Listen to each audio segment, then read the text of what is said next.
drove her, actually on his motorcycle. And when he came back, and I was looking out the window, and she said something to me, and he looked up and was like, wow, who is that?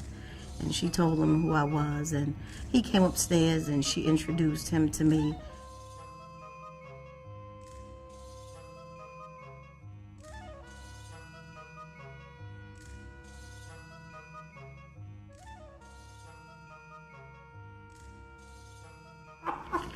This man. He was very handsome, first of all, and he was very built. You and said that Larry Davis was a very handsome man.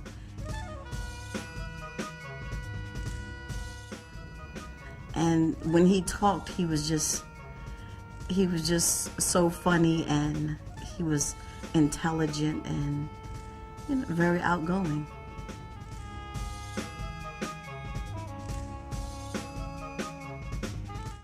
It was fun. It was intense. It was caring. It was concerned, affectionate. Larry was wonderful. And he brought out the best in me. He really did. I mean, he treated me like a woman should be treated, and in return, he received the same.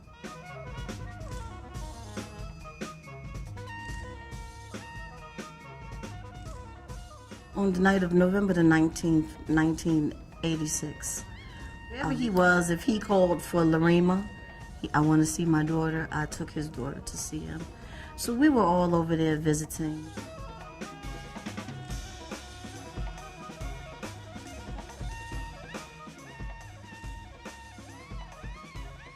Watching TV, and he was visiting with the baby and everything, and you know, holding her in his arms, and we were just talking on the couch, you know, about future plans, future things in reference to Larima, our life together, and what we would have liked to accomplish at that time. Just talking, you know, about these things that always seem to be very important to both of us.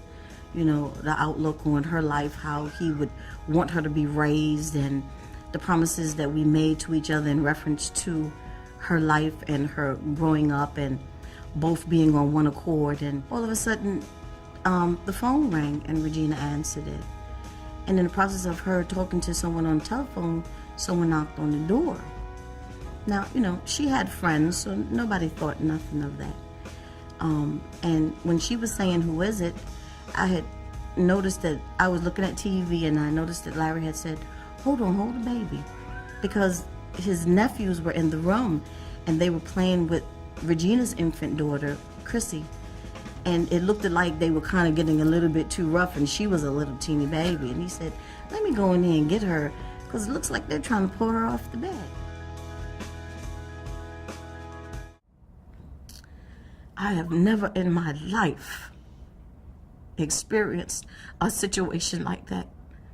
And all I kept saying was, they're gonna kill my baby. And I'm screaming for Larry to help us. But I don't know what's going on. Finally, I made it out of the apartment. And I ran underneath the stairs in the hallway, and I just kept feeling like I'm not safe here.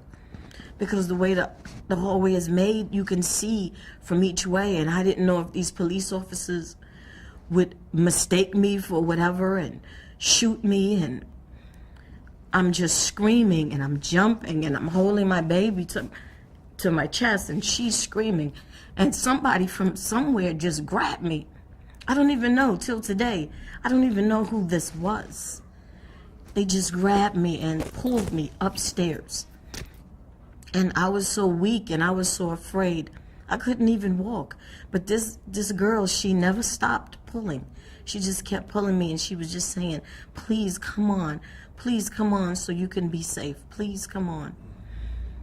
And I went upstairs, and these two guys that lived in the building, they basically brought me in, and they calmed me down, and they asked me what happened, and I couldn't even talk. I was like in shock.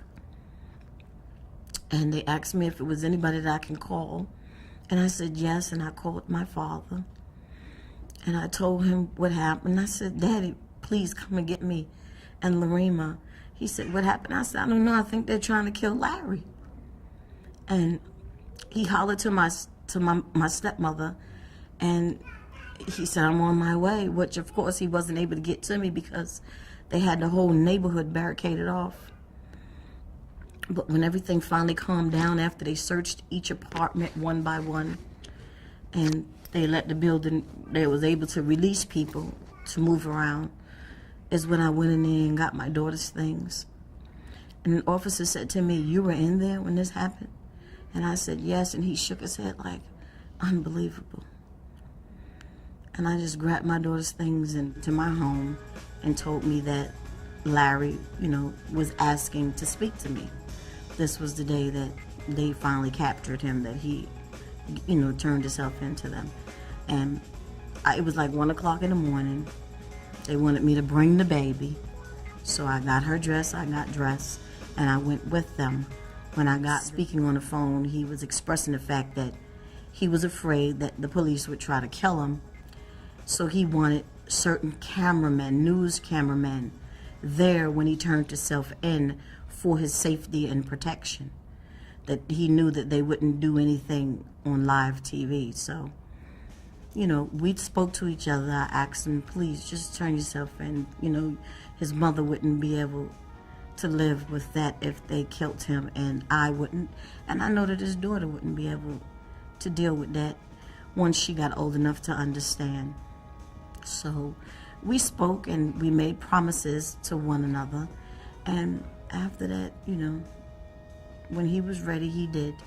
And the people were in place the way he wanted them to for his safety and protection. He turned himself in. He gave up.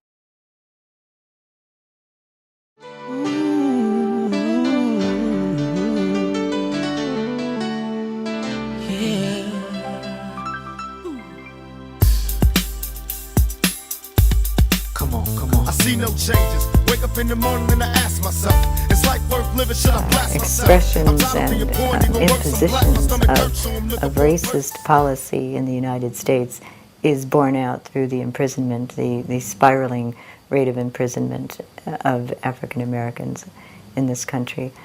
I think it comes close to a new enslavement of people, and I think it's very, very deliberate. And what kinds of jobs are tied up with having a high population of, quote, criminals? Sure, you're going to have architects that can design prisons and new franchises that can build and maintain prisons, and there are jobs for wardens. To do with racism, with the war on drugs being a way that people could get themselves elected because they'd say, I'll be tough on crime. But also because United States people, I think, by and large, have tended to abdicate their adult responsibilities to think, who are the criminals in this country? Who really threatens you and your children on an everyday basis? The manufacturers of nuclear weapons. Those who promote weapon proliferation, biological, chemical, nuclear, and are developing, storing, selling, and using these weapons all around the world. That's a major threat. Those who produce acid rain, who are making the planet possibly uninhabitable.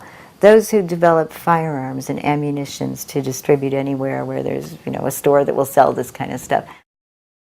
All kinds of major United States corporations whose executives are in the salons of highest power who will never see the inside of a jail. I don't want them to go to jail either. I'd like to see them rehabilitated.